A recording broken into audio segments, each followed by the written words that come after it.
ব্রিক্সের সদস্য হতে মস্কোর সহায়তা চাইল ঢাকা। বাংলাদেশ রাশিয়া পররাষ্ট্রমন্ত্রী বৈঠক, জ্বালানি বাণিজ্য বিনিয়োগ নিয়ে আলোচনা। টাঙ্গাইলের সখীপুরে বাঁশ বোঝাই ট্রাকে মুরগিবাহী পিকআপের ধাক্কা, 4 জন নিহত। দেখছিলেন ক্রাউন সিমেন্ট সংবাদ শিরোনাম। এবার বিস্তারিত সংবাদ।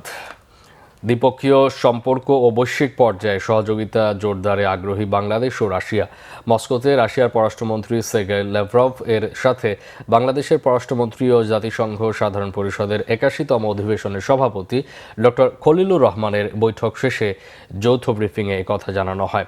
বৈঠকে জ্বালানি, বাণিজ্য, বিনিয়োগ ও শিক্ষা খাতে সহযোগিতা আরও সম্প্রসারণের প্রতিশ্রুতি পুনর্ব্যক্ত করে দুই দেশ।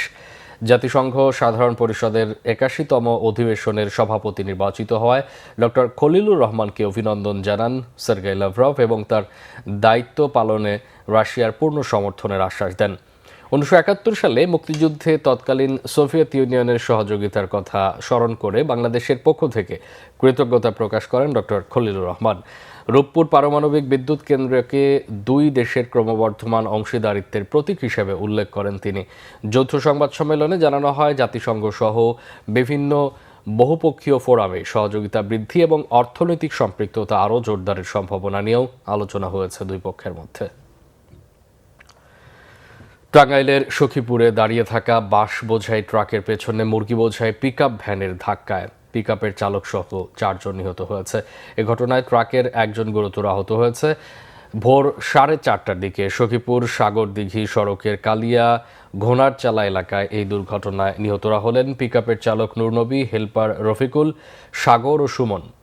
লাশগুলো থানায় নিয়ে গেছে পুলিশ। আহত জহিরুল ইসলাম ট্রাকেই ছিলেন। স্থানীয়রা জানান, বাঁশ বোঝাই ট্রাকটি ঘটনাস্থলে দাঁড়িয়েছিল। এ সময় ঢাকাগামী মুরগি বোঝাই পিকআপ ভ্যানটি সেখানে দাঁড়িয়ে থাকা ট্রাকের পেছনে ধাক্কা দেয়। এতে ঘটনাস্থলে পিকআপের 4 জন নিহত এবং 1 জন আহত হন। ব্যবসার পরিবেশ ঠিক না করে বিনিয়োগ বাড়ানোর আশাকে অমূলক বলছেন অর্থনীতিবিদরা। বাজেটে খাতোয়ারি বিন্যাস বিনিয়োগের পথ সুগম করবে বলে অভিমত জানিয়ে দেশি বিদেশি বিনিয়োগ বাড়াতে রাজনৈতিক স্থিতিশীলতার তাগিদ অর্থনীতিবিদদের। বিস্তারিত রিপোর্টে। জ্বালানি সংকট এবং দুর্বল ব্যাংকিং খাত নিয়ে এমনিতেই দেশের অর্থনৈতিক অবস্থা টালমাটাল। এরই মধ্যে চোখ রাঙাচ্ছে মূল্যস্ফীতির হার। বাংলাদেশ পরিসংখ্যান ব্যুরোর তথ্য বলছে, মে মাসে মূল্যস্ফীতি বেড়ে দাঁড়িয়েছে 9.42%, যা গেল 16 মাসের মধ্যে সর্বোচ্চ। নানা অসন্তোষের মধ্যেই পেশ হতে যাচ্ছে প্রায় 9,38,000 কোটি টাকার 56তম বাজেট, যেখানে মূল্যস্ফীতি লক্ষ্যমাত্রা 7.5%। এ বাস্তবতায় বিনিয়োগ ও কর্মসংস্থান বাড়াতে উৎপাদনশীল খাতে সুদের হার নির্দিষ্ট করে দেওয়ার তাগিদ অর্থনীতিবিদদের। ব্যক্তি খাতের বিনিয়োগ এখন যেহেতু সর্বনিম্ন পর্যায়ে আছে, এখান থেকে ঘুরে দাঁড়াতে হলে সরকারকে প্রধান যে 3টি জায়গায় দেখতে হবে, তার মধ্যে একটি হলো জ্বালানি নিরাপত্তা, 2 হলো যে ব্যবসা তৈরি করার ক্ষেত্রে যে অবকাঠামোগুলো আছে সেই অন্যান্য অবকাঠামোগুলো দেওয়া, লজিস্টিক্স, পোর্ট, রাস্তাঘাট এইটা, আর 3 হলো আইন শৃঙ্খলা পরিস্থিতি সহ সার্বিকভাবে আমাদের যেই স্থিতিশীলতা আছে সেইটাকে আনা। বাংলাদেশে উচ্চ মূল্যস্ফীতি বিরাজমান। উচ্চ মূল্যস্ফীতি থাকলে বিনিয়োগকারীদের উৎপাদন খরচ বেড়ে যায়, কাঁচামাল ক্রয় বেড়ে যায়। সুতরাং তারা কম্পিটিশন মার্কেটে পরে টিকে থাকতে পারে না। একটা বিনিয়োগকারী দেখতে চাই 10 বছরের ভিতরে আমদানি বিষয়ক যে কাঠামো রয়েছে সেটা পরিবর্তন না হয় এবং 10 বছরের ভিতরে যেন আপনার স্থিতিশীলতা থেকে অস্থিতিশীলতা না যায়। দেশি বিদেশি বিনিয়োগকারীদের বিনিয়োগ থেকে মুখ ফেরানোর জন্য নীতি সহায়তা ও এর বাস্তবায়নকেই দুষছেন অর্থনীতিবিদরা। বলছেন, খরচ বেড়েছে ব্যবসা পরিচালনে, যেখানে খরচ বাড়লে নতুন বিনিয়োগের আশায় গুড়ে বালি। কর্মসংস্থানের অবস্থা হবে আরও খারাপ। দেশি উদ্যোক্তাদের জন্য হোক এবং বিদেশি উদ্যোক্তাদের জন্য হোক, সবার জন্য যদি বিনিয়োগ বান্ধব পরিবেশ এই মুহূর্তে যদি আমি সৃষ্টি করতে চাই, আমার ফরেন এক্সচেঞ্জ রিজার্ভ ম্যানেজমেন্ট আমাকে ঠিক রাখতে হবে। 3 নম্বর কথা হলো যে আমার প্রশাসনিক সংস্কার করতে হবে, যেখানে আমলাতান্ত্রিক জটিলতা রয়েছে। সার্বিকভাবে অর্থনৈতিক সংস্কার, এটা আমার ব্যাংক খাত থেকে শুরু করে কর ব্যবস্থা থেকে পর্যন্ত সব জায়গাতেই কিন্তু এই সংস্কার কার্যক্রমগুলো আগাচ্ছে কিনা সেইটাও বিনিয়োগে কনফিডেন্স তৈরি করবে। বিদেশি বিনিয়োগ বাড়াতে হলে সবার আগে লাল ফিতার দৌরাত্ম্য কমানোর তাগিদ অর্থনীতিবিদদের। অর্থনীতির চাকা সচল রাখতে এবার প্রস্তাবিত নতুন বাজেটে বিনিয়োগ বাড়ানোর উপর বেশ গুরুত্ব দেওয়া হয়েছে। কর কাঠামো সহজ করা এবং ব্যবসার ব্যয় কমানোর মতো পদক্ষেপ নতুন কর্মসংস্থান ও উৎপাদনে কতটা ভূমিকা রাখতে পারে সেদিকে নজর রাখছে বিনিয়োগকারী এবং অর্থনীতিবিদরা। মামুন আব্দুল্লাহ, বাংলা ভিশন, ঢাকা। আন্তর্জাতিক প্রসঙ্গ, আগামী 2 সপ্তাহের মধ্যেই ইরানের বিরুদ্ধে চূড়ান্ত বিজয় ঘোষণা করার আভাস দিয়েছেন মার্কিন প্রেসিডেন্ট ডোনাল্ড ট্রাম্প। একটি ভালো চুক্তি করতে ইরান পরমাণু অস্ত্র তৈরি বন্ধ করা সহ সব শর্তে রাজি বলেও দাবি করেছেন। এদিকে পাল্টাপাল্টি হামলা বন্ধের ঘোষণা দিয়েছে ইরান ও ইসরায়েল। তবে লেবাননে ফের আঘাত হানলে আবারও ইসরায়েলে হামলার হুঁশিয়ারি দিয়েছে ইরান। আর আবারও ইসরায়েলে হামলা হলে পাল্টা আঘাতের হুঁশিয়ারি দিয়েছেন ইসরায়েলি প্রধানমন্ত্রী বেনিয়ামিন নেতানিয়াহু।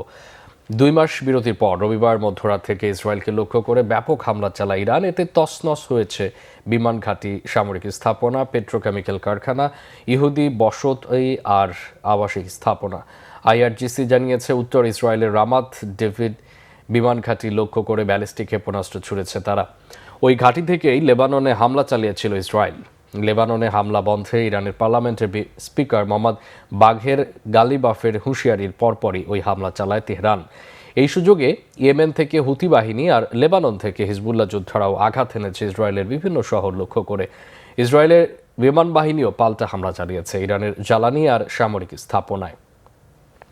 ইরানের হামলার প্রতিক্রিয়ায় ইসরায়েলকে প্রতিশোধমূলক হামলা না চালানোর আহ্বান জানান মার্কিন প্রেসিডেন্ট ট্রাম্প। তার অনুরোধ উপেক্ষা করেই পাল্টা হামলায় ইরানের রাজধানী তেহরান, তাবরিজ, ইস্পাহান ও কারাজ শহরের কাছে সামরিক লক্ষ্যবস্তুতে হামলা চালিয়েছে ইসরায়েলের প্রতিরক্ষা বাহিনী আইডিএফ। খেলার খবর, ক্রিকেট। অস্ট্রেলিয়ার বিপক্ষে এই প্রথম ওয়ানডে সিরিজ জয়ের ভালো সুযোগ দেখছেন বাংলাদেশের অধিনায়ক। সঙ্গে আগামী বছরের বিশ্বকাপকে সামনে রেখে নিজেদের গুছিয়ে নেয়ার পরিকল্পনার কথাও জানান মেহেদী হাসান মিরাজ। আর বাংলাদেশের মাটিতে সিরিজ নিয়ে রোমাঞ্চিত অস্ট্রেলিয়ার অধিনায়ক জশ ইংলিশও। মিরপুর স্টেডিয়ামে 3 ওয়ানডে প্রথমটি আজ মাঠে গড়াবে। ম্যাচ শুরু সকাল 11টায়। মনির হোসেন খানের রিপোর্ট। 15 বছর পর ঘরের মাটিতে অস্ট্রেলিয়ার বিপক্ষে ওয়ানডে সিরিজ খেলতে যাচ্ছে বাংলাদেশ। পরিসংখ্যানে অনেকটাই পিছিয়ে টাইগাররা। আগের 4 ওয়ানডে সিরিজের সব কয়টিতেই হয়েছে হোয়াইট ওয়াশ। 22 ম্যাচে জয় শুধু সেই 2005-এর কার্ডিফে। তবে অস্ট্রেলিয়ার সাম্প্রতিক পারফরম্যান্স তারকাহীন দলের বিপক্ষে প্রথম সিরিজ জয়ের স্বপ্ন দেখছেন টাইগার অধিনায়ক।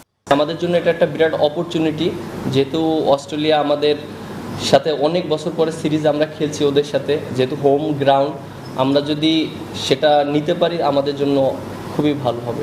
অজিতদের বিপক্ষে জয়ের পথ খোঁজার পাশাপাশি 2027 বিশ্বকাপে চোখ রাখছেন মেহেদী হাসান মিরাজ। আমরা ওয়ার্ল্ড কাপে কীভাবে খেলবো, সো এখন থেকেই মেন্টালি ওইভাবে প্রিপারেশন নেব, কারণ আমাদের ওয়ার্ল্ড কাপে কিন্তু তাদের সাথেও আমাদের খেলতে হবে। সো এই সিরিজগুলোর মাধ্যমে আমরা নিজেদেরকে আরও গুছিয়ে নিতে পারবো। 2011 সালের পর বাংলাদেশের মাটিতে ওয়ানডে সিরিজ খেলা হয়নি অস্ট্রেলিয়ার। সিরিজ নিয়ে বাড়তি মনোযোগ অজি অধিনায়ক জশ ইংলিশের। ট্রাভিস হেড, মিচেল মার্শা না থাকলেও সিরিজ জয়ে আশাবাদী 50 ওভারের বিশ্ব চ্যাম্পিয়নরা। It's very exciting.